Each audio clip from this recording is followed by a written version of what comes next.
আব্দুল্লাহ ইসলামী আন্দোলন বাংলাদেশ মুগদা থানা শাখা কর্তৃক আয়োজিত আজকের এই গণসমাবেশের সম্মানিত সভাপতি সংগ্রামী জননেতা হাজী মোহাম্মদ হানিফ শিকদার প্রধান অতিথি হিসাবে উপস্থিত হয়েছেন। ইসলামী আন্দোলন বাংলাদেশের মোহতারাম মহাসচিব, স্বৈরাচার বিরোধী আন্দোলনের অকুতোভয় সৈনিক, বিশিষ্ট আলেমে দ্বীন অধ্যক্ষ হাফেজ মাওলানা ইউনুস আহমদ।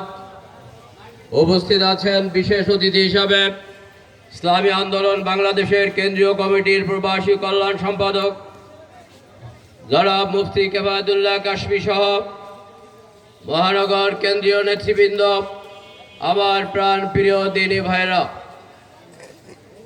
আপনারা শুনেছেন দীর্ঘ 16টি বছর শাসনের নামে বাংলাদেশের মানুষের উপরে জুলুম এবং নিপীড়নের স্টিম রোলার চালিয়েছে আওয়ামী লীগ শাসক গোষ্ঠী। তারা ডামি নির্বাচনের মাধ্যমে চেয়েছিল 41 সাল পর্যন্ত ভীষণ দিয়েছিল, স্বপ্ন ছিল বাংলাদেশকে তলাবিহীন ঝুড়ি যতটুকু করেছে এটা শেষ পর্যন্ত খাবে। আল্লাহ রব্বুল আলামিনের সিদ্ধান্ত 5ই আগস্টের পরে আর তার থাকার কোনো ক্ষমতা নেই।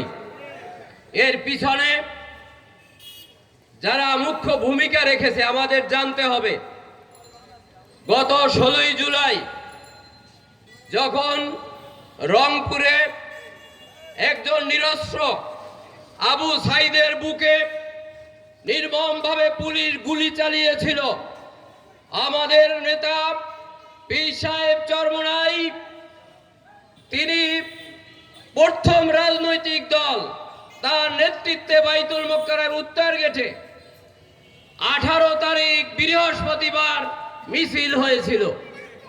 সেই মিছিলে পিসা হুজুর বলেছিলেন, হে নর পিশাচ, আমার ছেলের গায়ে তুই কেন গুলি চালালি? এর একমাত্র সমাধান হলো শেখ হাসিনার পদত্যাগ। এই হইল পদত্যাগের যে সিদ্ধান্ত, ওখান থেকেই শুরু হলো।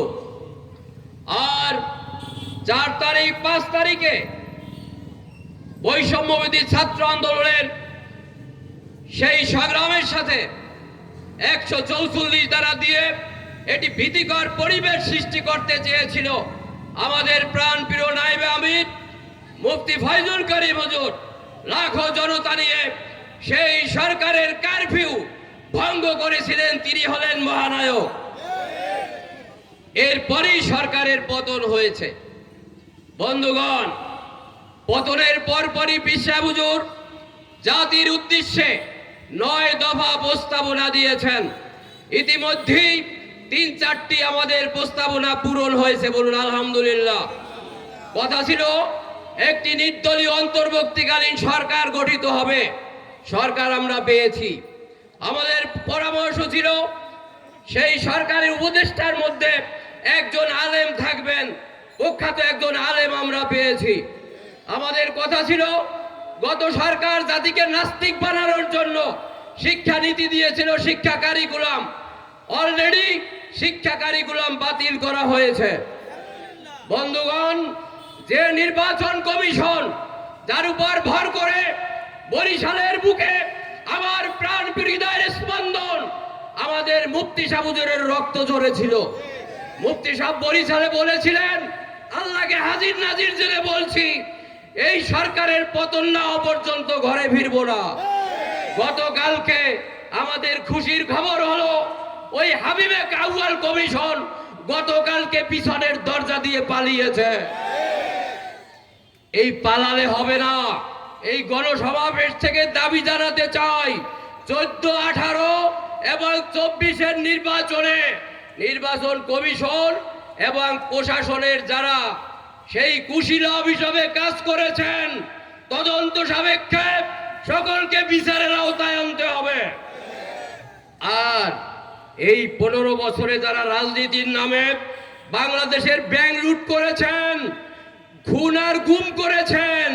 গতকালকে আমি সঠিক ঘোষণা শুনেছি, তাদের বিচার না হওয়া পর্যন্ত এই বাংলার মাটিতে তারা রাজনীতি করতে পারবে না।